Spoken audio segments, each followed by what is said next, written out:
Okay, meron tayong may kukuwento lang ako. Ah, Kanina bago kami umalis, nanood ako ng camping video dyan sa Pilipinas, no.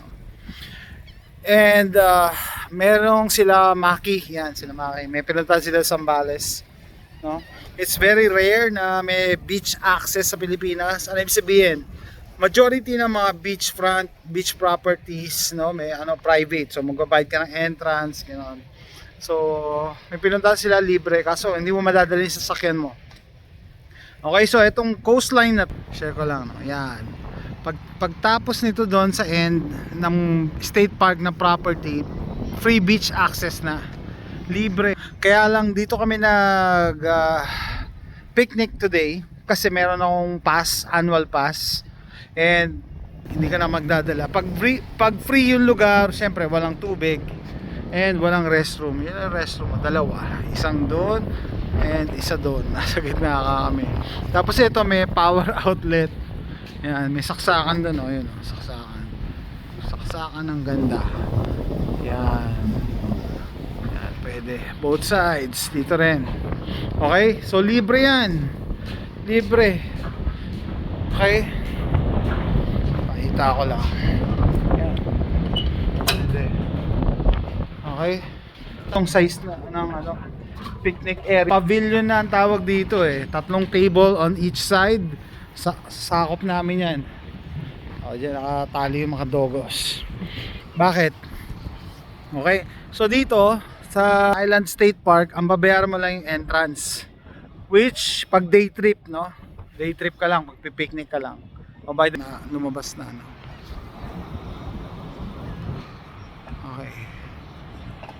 Point ko lang, no? So, ang babayaran mo lang $5 per adult. Pag below 12, libre, no? So, yun yung mga napapansin ko, nanonood ako ng mga camping video sa Pilipinas, no? So, dito, Galveston Island State Park, $5 per adult lang, 12 and below, libre. Tapos hindi naman sila naghahanap ng birth certificate eh. Anyway, basta ganun. Tapos walang bayad to mga covered picnic tables. Ito, parang pavilion na nga ang tawag dyan eh. 4 na pavilion. 1, 2, 3. Hindi, 3 pala. Yan, malalaki. No? Wala. First come, first serve. Okay?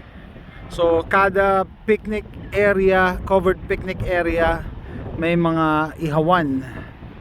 May ihawan. So, nagdadala lang kami ng pang ibabaw kasi syempre madumi yan eh. Dahil hindi naman nililinis yan eh. Anyway, so yan. Libre. Sa Pilipinas, magbabayad ka pa ng table, magbabayad ka pa ng chairs, magbabayad ka pa ng ano nga tawag nila dito? Yung pag may bubong cottage, no? Magbabayad ka dito, walang bayad yung cottage. No? Tapos yun nga, may power pa. So imagine mo $5 lang per adult. Tapos pag meron kang annual pass katulad ko, annual na yun, no? Kahit maglabas pasok ka everyday, libre. Hindi ka na magbabayad ng entrance. So sulit na namin to kasi ilang beses, kumakain na si AJ, gutom na. Ilang beses na kami nagde-day trip dito eh. Tapos hindi ako nagbabayad. Ayan. Oy. Are you ready to eat? Give him some veggies. Yun, no? Naalala ko lang yung napanood ko. Nagbabayad sa Pilipinas ng entrance per person, pati mga bata, tapos cottage, tapos minsan kung wala namang cottage, magrerenta ka ng table, chairs, di ba? Tapos parking, nagbabayad pa ng parking dito, walang bayad ng parking, ang luwag ng parking doon kung kita nyo.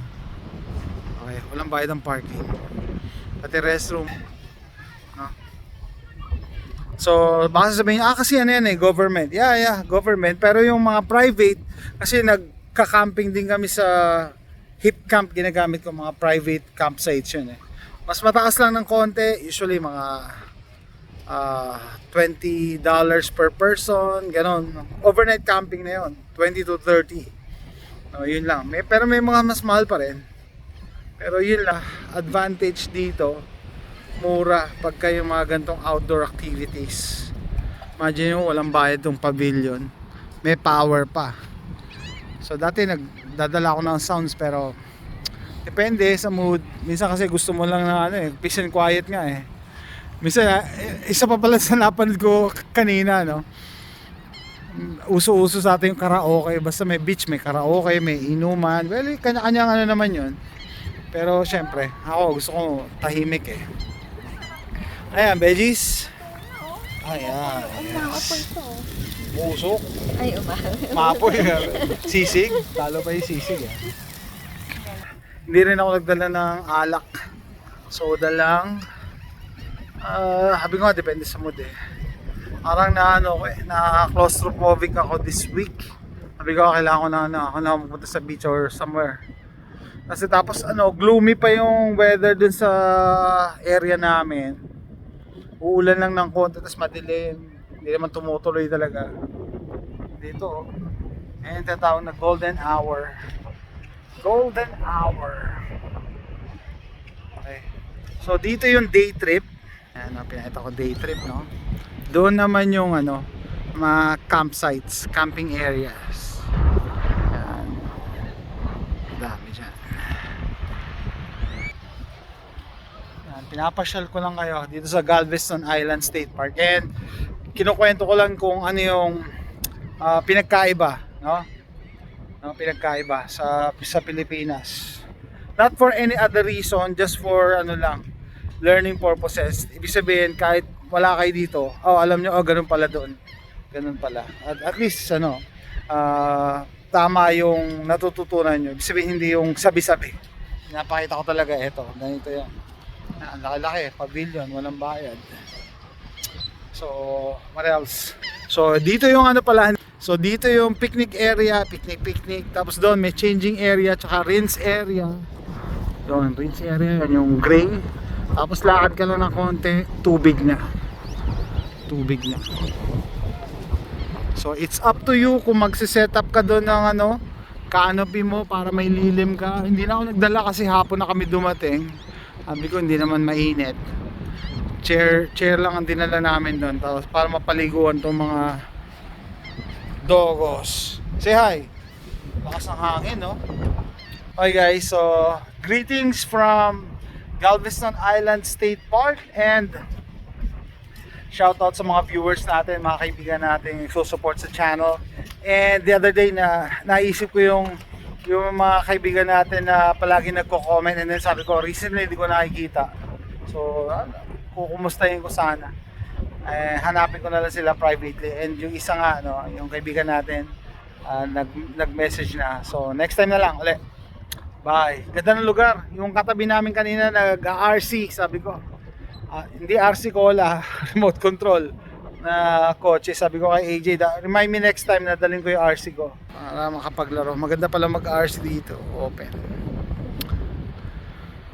Golden hour na. Bye guys.